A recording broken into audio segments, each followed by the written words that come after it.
और जो राम को लाए हम उनको लाएंगे, उत्तर प्रदेश में फिर भगवा लहराएंगे। वो कौन सा भव्य इमारत बनी है जो मेरी बाबरी मस्जिद को शहीद करके बनाई गई है।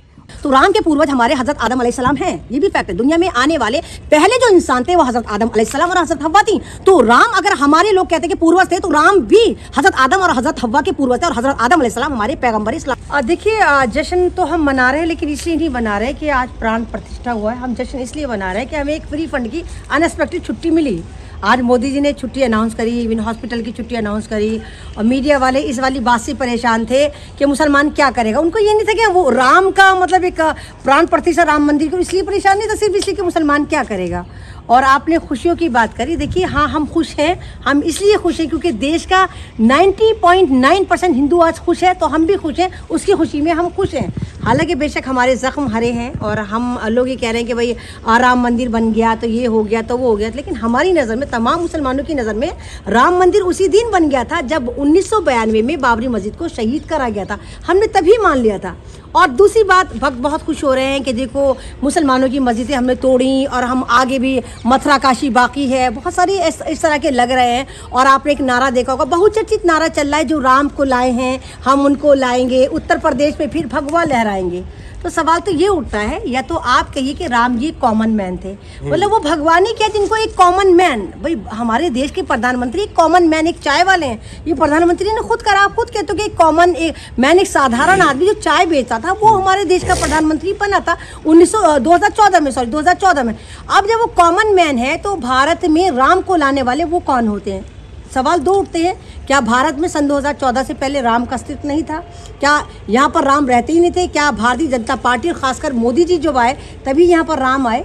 और ये भी है एक सवाल कि जब आप राम मंदिर का जिक्र करेंगे, जब बाबरी मस्जिद आपका पीछा नहीं छोड़ेगी, जैसे कि किसी भी इंसान की, जो भी जीवित इंसान होता है उसकी एक परछाई होती है, तो जब राम मंदिर का नाम लिया जाएगा, जब बाबरी मस्जिद उसके साथ फ्री फंड में परछाई बनकर आएगी। और ये भी फैक्ट है, जब आप बाबरी मस्जिद का नाम लेंगे तो वहाँ कोई परछाई आपको नजर नहीं आएगी, बाबरी मस्जिद सिर्फ बाबरी मस्जिद कहलाएगी। क्या है, मैं तो भक्तों को ये भी बताना चाहती हूँ, जो भक्त खुश हो रहे हैं और बहुत ज्यादा खुश हैं, जो उनको ये लगता है कि बाबरी मस्जिद को शहीद करा गया और शहीद वाली जगह पर राम मंदिर बना, तो ये तो हुआ ही नहीं है। जहाँ पर बाबरी मस्जिद को शहीद करा गया है, वहाँ पर तमाम तिगड़म लगाने के बावजूद ये एक ईंट नहीं रख पाए, क्योंकि वहाँ पर जमीन धंसे जा रही थी।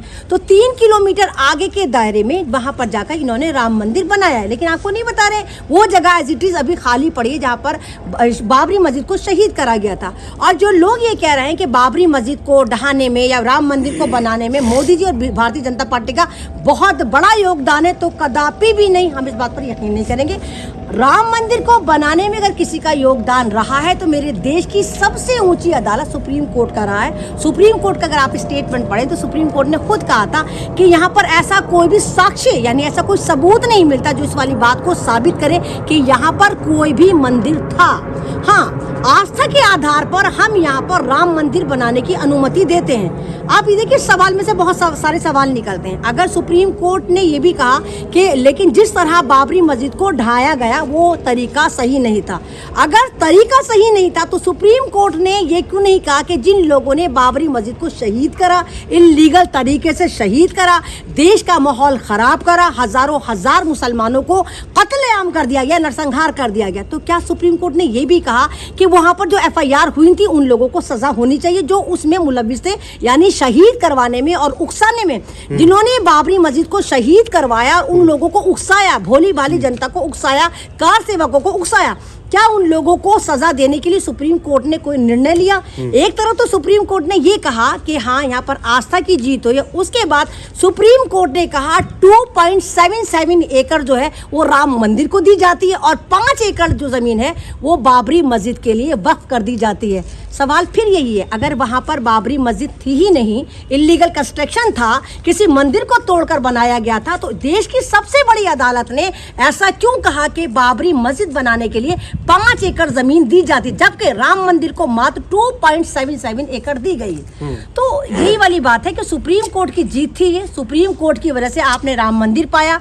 और जब से लेके आज तक 1992 से लेकर आज तक आप एक मुसलमान या कोई भी तंजीम बता दिए जिन्होंने सुप्रीम कोर्ट के फैसले को चैलेंज करा हो या माना ना हो, सबने माना। हालांकि सबको पता था कि यहाँ पर ये फैसला जो है वो मुसलमानों के हक में नहीं था, ये फैसला कहीं ना कहीं मुसलमानों की दिल आज़ारी करता था। उसके बावजूद किसी मुसलमान ने इस फैसले के खिलाफ कोई प्रोटेस्ट नहीं करा। अभी तो कह रहे हैं कि अभी तो और भी जगह बाकी है ना, कई जगह पे भी विवाद चल रहा है, मथुरा का शाही ईदगाह हो या ज्ञानवापी मस्जिद हो।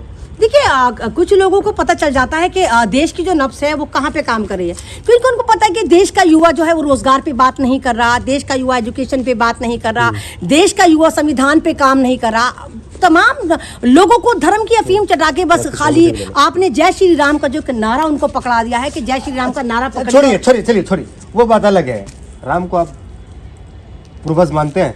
देखिए राम को हम अपना तो पूर्वज नहीं मानते, लेकिन अगर राम थे तो राम के पूर्वज हमारे हजरत आदम अलैहिस्सलाम हैं, ये भी फैक्ट है। दुनिया में आने वाले पहले जो इंसान थे वो हजरत आदम अलैहिस्सलाम और हजरत हव्वा थी।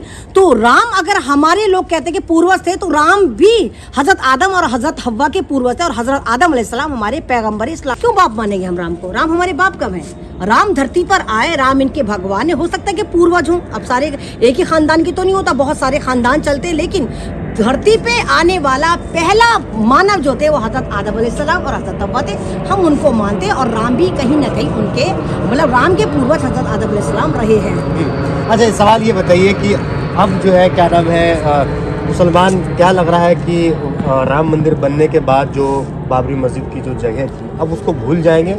देखिए जगह तो नहीं भूलेंगे, लेकिन क्योंकि मैंने कहा ना कि लेकिन ये अल्लाह ताला का बहुत बड़ा करम है कि जहाँ पर बाबरी मस्जिद को शहीद करा गया था उस जमीन पर तो राम मंदिर नहीं बना, और एक पॉलिटिकल एजेंडा था। अब ये देखिए कि जिस तरह ये राम मंदिर बनाया गया, लोगों को बेवकूफ़ बनाया गया, आस्था के साथ खिलवाड़ करा गया। 2000 रुपये गज की जमीन 5 मिनट के अंदर 20,000 रुपये गज करके बेची गई। कितने गपड़ घोटाले। और जिस तरह आप अगर सोशल मीडिया पर बने हुए हैं, स्ट्रीम चैनल पर बने हुए, जिस तरह देश के 4 बड़े शंकराचार्य इस बात से नाराज थे कि यहाँ पर एक तरह का धर्म का जो है धर्म के विरुद्ध काम हो रहा है, धर्म को ताक पे रखा जा रहा है, शास्त्रों को ताक पर रखा जा रहा है।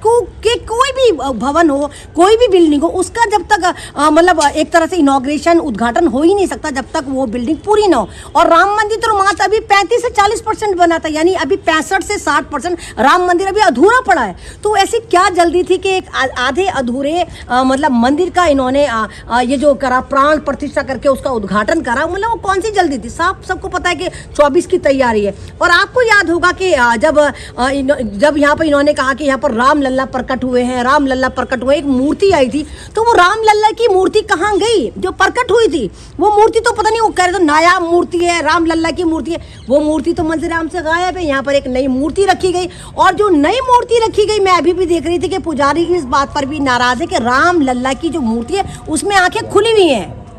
देखिए जब राम मंदिर बनाया गया, ऐसा तो नहीं था कि तमाम भारत के जो मेरे हिंदू भाई हैं उनके घरों में मंदिर नहीं है, सबके घर में है। लेकिन आपका सवाल ये कि क्या ऐमन रिजवी वहाँ पर राम मंदिर की विजिट करेगी? हाँ, हम जरूर राम मंदिर की विजिट करेंगे। ये देखने जाएंगे कि वो कौन सा भव्य इमारत बनी है जो मेरी बाबरी मस्जिद को शहीद करके बनाई गई है।